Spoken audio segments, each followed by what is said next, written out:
D P او ڈیرہ اسماعیل خان اور deputy commissioner ڈیرہ کی اجازت شہید پولیس لائن میں نماز عید کی ادائیگی، ملکی سلامتی اور ڈیرے کے امن کے لیے خصوصی دعائیں کی گئیں۔ مزید جانتے ہیں ڈیرہ اسماعیل خان سے ہمارے نمائندے اظہر قریشی کی اس رپورٹ میں۔ پولیس افسر ڈیرہ اسماعیل خان ضیاء الدین احمد اور ڈپٹی کمشنر ڈیرہ حکمت اللہ خان نے عید الاضحیٰ کی پرمسرت موقع پر اجازت شہید پولیس لائن میں پولیس افسران اور جوانوں کے ہمراہ نماز عید ادا کی۔ اس موقع پر S P city Muhammad Nauman, D S P head quarter Inam Ullah Khan Gandapur, D S P city circle Malik Abid Iqbal, D S P Saddar circle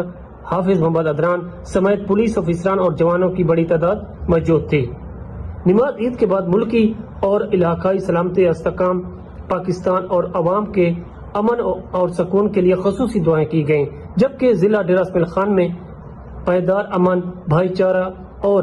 خوشحالی کے لیے بھی دعائیں مانگی گئیں۔ اس موقع پر ڈی پی او ڈیرہ اسماعیل خان ضیاء الدین نے پولیس افسران اور جوانوں سے فرداً ملاقات کی اور ان سے گلے مل کر عید کی مبارکباد پیش کی اور ان کے جذبہ خدمت، فرض شناسی اور قربانیوں کو سراہتے ہوئے حوصلہ افزائی کی۔